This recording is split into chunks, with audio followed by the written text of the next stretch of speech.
అలాగే bank of ఇండియాలో professionals selection అయితే పూణేలో అపాయింట్మెంట్ వచ్చింది. దానికి గతం జ్ఞాపకం చేసుకొని వెళ్ళలేదు. ఈ మాటలు ఎందుకు చెప్తున్నానంటే, ఒకవేళ నేను అటువైపు పోయి ఉంటుంటే ఈ సభా సరస్వతుల ముందు నిలబడేటువంటి అవకాశం నాకు కలిగి ఉండేది కాదు కదా అని ఉద్దేశంతో నేను మాట్లాడాల్సిన 4 మాటల నుంచి పక్కన పోయింది. సో దానికి అంత వీడు ఇక్కడికి వచ్చిన తర్వాత అప్పుడు సంగశాస్త్రి గారు ప్రిన్సిపల్ వారికి జాయినింగ్ రిపోర్ట్ ఇచ్చి బయటికి వచ్చింది. ఒక సారు కోట్ వేసుకొని షూస్ వేసుకొని టై వేసుకొని వచ్చింది ప్రిన్సిపల్ వారు. ఓహో, ఈ కాలేజీలో టై వేసుకొని కోట్ వేసుకొని రావాలా అని ఏమో అన్న ఒక అనుమానం. సరే 2 అడుగులు పక్క బట్టి డిపార్ట్మెంట్ ఎక్కడ వెతుక్కుంటూ కూర్చుంటే ధోతి కట్టుకొని జుబ్బా వేసుకొని పైన ఉత్తరీయం కండువా ఎడవైపున వేసుకొని ఒక ఆయన ఓహో, ఇట్లా కూడా ఉండవచ్చునా, అయితే మనం ఏ రకంగా ఉన్నా పర్వాలేదు లేనటువంటి ఒక చిన్న కంక్లూషన్కి వచ్చింది. ఆ ప్రస్థానం అయిపోయి 86వ సంవత్సరంలో అంటే మాకు ఇంటర్వ్యూస్ కండక్ట్ చేసిన డైరెక్టర్ ఆఫ్ హైయర్ ఎడ్యుకేషన్లో హైదరాబాద్లో ఇంటర్వ్యూస్ కండక్ట్ చేసి నన్ను వెంకట్రావు గారిని ఒకే ఆర్డర్లో ఈ ఊరికి ట్రాన్స్ఫర్ చేశాను. అప్పుడు మాతో పాటు వచ్చిన వాడే మాధవరాయుడు గారు, సత్యనారాయణ రెడ్డి గారు, తర్వాత కెమిస్ట్రీలో గంగాధర్ లేదు, నాకు ఇంచుమించు దగ్గరలో అంటే గద్వాల్లో చేరినప్పుడు ఆయన అక్కడ ఉన్నారు. అప్పటికి మా అక్కగారు అంటే ఆయన భార్య కానుకు పోయింది కాబట్టి మమ్మల్ని చెడు మార్గంలోకి పోకుండా సరైన మార్గంలో ఉంచిన ఆయనతో పాటు డివిఎస్ శర్మ గారు, నాగేశ్వరరావు గారు, గోపినాథరావు గారు అప్పుడు హెడ్ డిపార్ట్మెంట్ అంతా ఒక ఆర్డర్ వచ్చింది.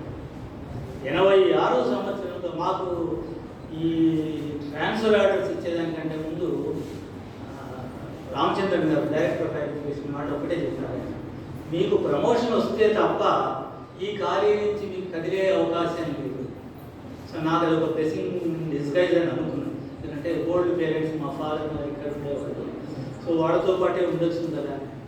సరే 86లో ఒక గాలి వీచింది, గాలి ముద్దు కృష్ణమనాయుడు గారి పేరు మీద మేమంతా తలా ఒక దిక్కుకు తోసివేయబడ్డాం.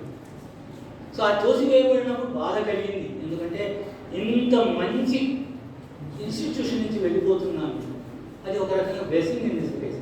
ఆ తర్వాత నేను పిహెచ్డీ చేసుకోవాలి.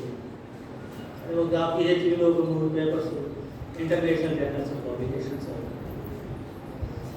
ఆ తర్వాత మళ్ళీ సార్ వాళ్ళ బ్రదర్ నాగమోహన్ రెడ్డి గారు ఇక్కడ మెన్స్ కాలేజ్ ప్రిన్సిపల్గా ఉంది.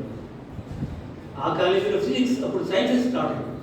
సో నన్ను ఆయన రిక్వెస్ట్ లెటర్ తీసుకొని ఆయన కూర్చొని డైరెక్టర్ ఆఫ్ హైయర్ ఎడ్యుకేషన్ నాకు ట్రాన్స్ఫర్ ఆ ప్రస్థానం వెళ్ళిపోయింది. చివరిగా 2001లో నంద్యాలకు ప్రిన్సిపల్గా నంద్యాలకు ప్రమోషన్ చేస్తే అప్పుడు పుణ్యశేషుడు పిలిచి నన్ను, సార్ మీరు ఏదైనా ఒక లెక్చర్ ఇవ్వండి. ఇందాక రెఫర్ చేసినందుకు నాకు జ్ఞాపకం వస్తుంది. లలితా సహస్రనామము భౌతిక శాస్త్ర సమన్వయం అని నేను తీసుకున్నటువంటి చిన్న టాపిక్. ఆ తర్వాత మధురై కామరాజ్ యూనివర్సిటీలో ఒక అబ్బాయికి అదే టాపిక్ మీద ఎంఫిల్ కూడా వచ్చింది. అదేదో అప్పుడు చెప్పింది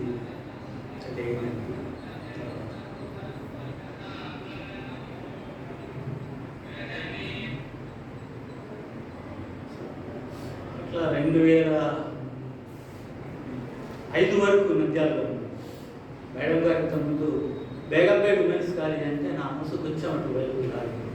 అప్పుడున్న కమిషనర్ గారు లక్ష్మీనారాయణ గారు, డాక్టర్ లక్ష్మీనారాయణ గారు, రోగండి ఐఏఎస్ కన్ఫర్డ్ ఐఏఎస్. వారు నన్ను అదే పనిగా శాండ్విచ్లోకి తీసుకొని పోయి బేగంపేట ఉమెన్స్ కాలేజ్.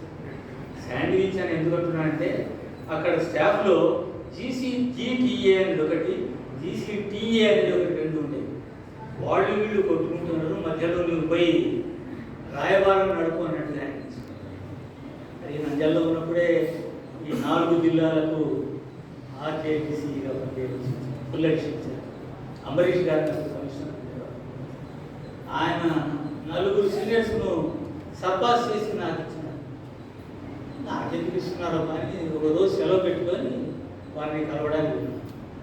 పేషీలో తర్వాత ఒక శిల్పం ఇస్తే లోపలికి పిలుస్తాను. ఆ రోజు శనివారం. నువ్వు ఆన్ డ్యూటీ మీద వచ్చినావా సెలవు పెట్టి వచ్చినావా? సార్ సెలవు పెట్టినాను సార్, అది ఇక్కడికి వచ్చింది. వెరీ గుడ్ అని. ఎందుకంటే ఆయనకు థ్యాంక్స్ చెప్పడానికి పోయినప్పుడు ఆన్ డ్యూటీలో పోయినానేమో, థ్యాంక్స్ చెప్పడానికి ఆన్ డ్యూటీని ఉపయోగించుకున్నానని అని అనుకున్నారు. మా ఉన్నటువంటి సీనియర్స్ అందరి దగ్గర నేర్చుకున్నది ఏమంటే సొంత విషయాలకు ఆన్ డ్యూటీ వాడుకోకూడదు. అది రమణయ్య గారు కావచ్చు, ఎంకే రామకృష్ణన్ గారు కావచ్చు, ఎంఎస్ శాస్త్రి గారు కావచ్చు, మా శ్రీకాంతన్ సార్ గారైనా కావచ్చు, వీళ్ళందరి దగ్గర అంటే జీవితంలో ఒక్కొక్కరి దగ్గర ఒక్కొక్కటి నేర్చుకోవడం వల్ల వాళ్ళంతా గురువులుగా మనం భావించుకోవాలి. అటువంటి గురువు ఇక్కడ ఒక ఆశీనై ఉన్నారు, రమణయ్య గారు. ఆ తర్వాత అక్కడ 11 నెలలు ఉన్నాను. గుంటూరుకు regional joint director, regular regional joint director చేసినాను. అప్పుడు ఈ 4 జిల్లాలు కూడా నీకు పరిచయం ఉంది కదా అని పాపం లక్ష్మీనారాయణ గారు నా మీద అభిమానంతో మొత్తం 7 జిల్లాలు నాకు క్యాంప్ అయ్యారు. వారానికి 6 రోజులు ఉంటే 4 రోజులు క్యాంప్ ఉంటుంది. 2 రోజులు 3 రోజులు ఆఫీస్ వర్క్ తీసుకోవచ్చు. అక్కడి నుంచి చిన్నగా మళ్ళీ ఆయనే పాపం నా దగ్గర నుంచి రిక్వెస్ట్ లెటర్ లేకపోయినా ప్రిన్సిపల్ సెక్రటరీ గారు అశుతోష్ మిశ్రా గారు ఉన్నారు, వారి దగ్గరికి కన్విన్స్ చేసి నన్ను హైదరాబాద్కు ఏడీ తెచ్చుకున్నాను. అక్కడి నుంచి వచ్చి రిటైర్ అయ్యింది. ఇది నా ప్రస్థానంలో ఉన్నటువంటి అంశాలు.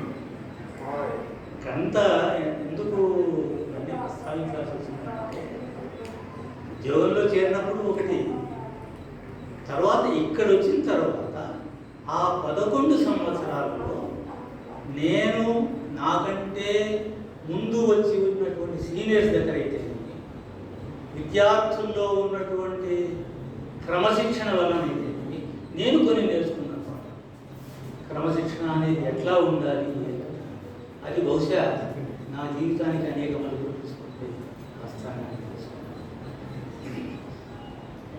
తర్వాత మీరందరూ ఇంత అభిమానంతో ఇక్కడికి వచ్చినందుకు మీకందరికీ కృతజ్ఞతాంజలులు, ధన్యవాదాలు.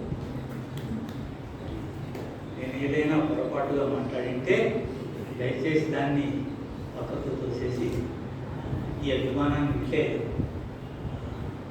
కొనసాగించమని కోరుకుంటూ సెలవు.